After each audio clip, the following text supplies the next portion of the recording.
Joining me now from Iowa is presidential candidate Senator Marco Rubio. Senator, welcome back to Fox News Sunday. Thank you. Thanks for having me back. Let's start with breaking news, and you have some good news, and that is that Iowa's biggest newspaper, the Des Moines Register, endorsed you over the weekend, saying this: Senator Marco Rubio has the potential to chart a new direction for the party and perhaps the nation with his message of restoring the American dream. Senator, how big a deal is that for you in Iowa? Well, what I feel is it's affirmation that our campaign is a serious campaign about solving the problems before this country. Look, Barack Obama has done incredible damage to the United States over the last 7 years.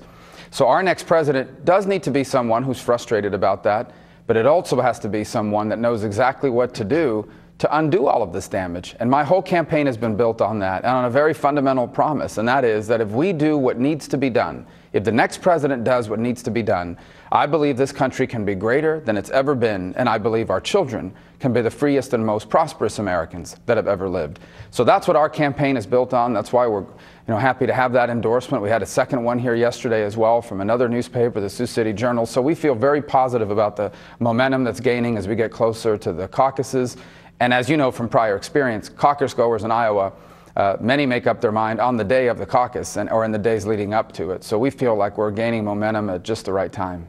On the other hand, Senator, one of my rules in campaigns is don't pay attention to what politicians say, pay attention to what politicians do. There are reports this week that your campaign has pulled almost $1 million in ads in New Hampshire and Iowa, switching them from 60-second ads to 30-second ads. And there's a story in the paper today that says that your campaign manager told some top supporters to expect a long slog well into April. That sure doesn't sound like somebody who thinks he's going to win the early states. Well, first of all, this is a long slog because of the number of people running, and it's a very unusual primary and a very unusual nomination cycle. And by the way, we did not cut any ads. We have more ads on television than any candidate in Iowa, New Hampshire, and South Carolina. We made some strategic choices about shortening the ads because we got better slots for them and at a better price. We're almost looking to save money so we can redeploy it to things that reach voters. And that's what this campaign has to be about in the end.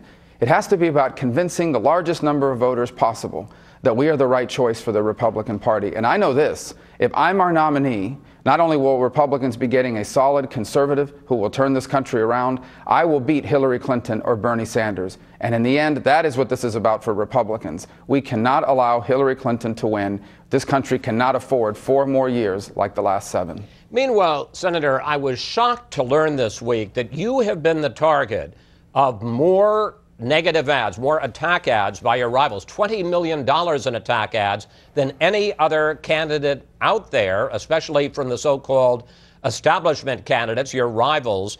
And your friend and mentor, Jeb Bush, both his super PAC and his campaign have really gone after you. Take a look. He ran for Senate saying he opposed amnesty. Then he flipped and worked with liberal Chuck Schumer to co-author the Path to Citizenship bill. Anti-American dictators like Assad, if they go, I will not shed a tear. I remain unconvinced that the use of force proposed here will work. Senator, why is it that the other so-called establishment candidates, especially Christie and Bush, are ganging up on you? And because I know it's personal, are you disappointed in the way your friend and mentor Jeb Bush is going after you? No, look, first 2 things. Number one, in many ways, it's an affirmation of what I've been saying, and that is you don't attack a candidate who is not just credible but doesn't have momentum. I mean, that's a lot of money. You only spend it if you feel someone is a threat. So I think, obviously, that affirms what we've been saying, and that is that we have a path here not just to the nomination, but to defeating Hillary Clinton. And the second point I would make about all this is, in the end, I mean, voters are going to vote on someone that they know is going to help turn this country around. You say establishment candidate. Chris, every time I've ever run for anything at this level, I've taken on the establishment. I had to do it when I ran for the Senate.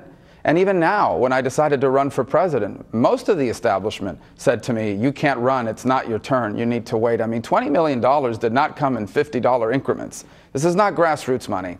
This is money from big donors in the establishment who believe that we need to nominate the next person in line and I need to wait my turn. It's part of the process. We knew that going in. I just think that amount of money being spent against us confirms what I've been saying all along, and that is We are a campaign that is gaining momentum and support, and obviously other candidates view that as a threat, and so they're responding. But we'll be fine in the end. One of the knocks against you, Senator, is that you're the Republican Barack Obama, that you lack the experience to be president. You've been in the Senate for 5+ years, so let me ask you, what do you consider your biggest legislative accomplishment? Well, first, let me say that the most important job of president is commander-in-chief. Being president is not like being a senator, but it's not like being a governor either. It's a unique office unlike any in the world. And of all, you look at the entire Republican field, no one running for president has more experience or shown better judgment over the last 5 years on the issues of national security than I have. I'm proud of the things we've achieved in my time there. We brought accountability to the VA. I helped lead an effort that got rid of the Obamacare bailout fund. Just a month ago, in a bipartisan way, I helped impose additional sanctions on Hezbollah. And I also have experience and accomplishments as Speaker of the Florida House. But this election's about the future, about what kind of country we are going to leave for our children in the 21st century. And the #1 role of the federal government and the president is to be commander-in-chief and keep us safe. And I will do that. And I've got more experience and shown better judgment on those issues than any of the other candidates in this field. I want to pick up on one of the accomplishments that you mentioned, and you have said often that you led the effort to end the bailouts, the so-called risk corridors for Obamacare, which would have protected insurance companies that lost money on premiums. Here you are talking about that. I'm also the only one running for president that's ever done anything against Obamacare. Not a speech, but I actually achieved something. I led the effort and we got rid of the bailout fund, which may very well lead to the collapse of Obamacare. But Senator, while you certainly did speak out on the issue, it was other Republicans who actually put that provision in a spending bill that Obama was forced to sign, which put it into effect. And in fact, you voted against that spending bill. And the fact checkers at the Washington Post gave you, as we put it up on the screen, 4 Pinocchios for your claim in this regard. How do you respond, sir?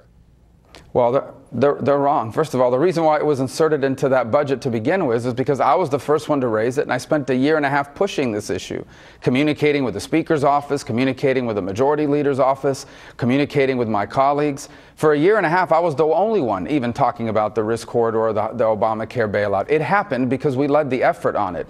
Did someone else physically type it up and insert it in the bill? That's absurd. Maybe, but that's not the issue here. The issue is who led the effort in achieving that. And from everyone that was watching this from the very beginning to the editorials around this country, I believe the New York Times wrote one saying how Marco Rubio has done something that's going to lead to the collapse of Obamacare. No one can dispute that we led the effort. We raised this issue. We pushed this the entire time. And had it not been for our efforts, the Obamacare bailout may very well still be there in law. All right, let's talk about another controversy involving your record, and that is your tax plan. Let's lay it out. You would establish 3 income tax brackets, topping out at a 35% rate for the highest earners. But some conservatives argue that's still too high. Cruz wants a flat tax rate of 10%. Carson and Paul propose a flat tax rate of just under 15%. And Senator, the argument is that their plans would do more to promote economic growth than your plan. They would not, because 2 of those plans you've just mentioned, especially Ted Cruz's, contain something called a VAT, a value-added tax, which is a European-style tax. You find it in Canada as well. Now, and it's a tax on businesses. Let me just interrupt to say, you know, he flatly denies that. Well, he can deny it. He may not want to call it a VAT, but it works exactly like a value-added tax works. And everybody who's looked at that, who knows about tax policy, agrees with what I'm saying. It is a value-added tax. It is a tax on businesses. Businesses will have to pay a tax on both the money they make, and they will also have to pay a tax on the money they are paying their employees. And this is why Ronald Reagan hated the VAT tax. He said it was a way for government to blindfold the people and grow government. Because the worker no longer is getting the month every 2 weeks a statement with their check showing how much they paid in taxes. Their business is now paying, their employer is now paying the tax, and they're going to get the money to pay that tax by paying their workers less and by charging higher prices. So it's a way to disguise the burden of taxation. You've created a new tax, and a future liberal president and liberal Congress now has multiple taxes they can raise. They can still raise the income tax, but they can now also raise the VAT tax. It is a dangerous scheme, And we're not going to have a VAT tax when I'm president. And on my plan, you talk about the high rate. What people leave out is we increase the per-child tax credit for working families. And we allow all businesses, especially S corporations, a large number of Americans paying the top rate, are paying their taxes as a business, through their business, as high as 39.5%. Under my plan, those small businesses, those S corporations and partnerships would only be paying 25% flat. And so my plan actually represents a substantial growth in the economy, but also a substantial savings for the vast and overwhelming majority of Americans. Senator, we're running out of time, so I'm going to ask you for a quick reaction. As I'm sure you've seen, there are news stories today, the New York Times reporting that billionaire and former New York City Mayor Michael Bloomberg is considering a third-party run for president. How would he shake up the race? Well, I mean, I haven't spent a lot of time thinking about Mayor Bloomberg or what he might or might not do. I've met him a couple times, don't know him well, don't agree with his stance on the Second Amendment, on some other issues. I'll wait till he becomes a candidate. If he becomes a candidate, then we'll have a conversation about our differences. If he's just someone out there talking about running for president, well, there's a lot of people that have done that. So right as of now, he's just a private citizen who owns a big company. If he decides to become a candidate, we'll engage in the debate at that time. Do you feel at a disadvantage when you've got Bloomberg and Trump, who are both billionaires? I think this is a great country where the son of a bartender and a maid can be running for the same office and have the same opportunity as the son of a millionaire, or for that matter, the son of a president. It's extraordinary. No other country in the world would that be possible. That's why I'm running. I want America to remain that kind of country. Senator Rubio, thank you. Thanks for your time. And we will see you at the Republican debate this Thursday in Iowa. Absolutely. Thank you.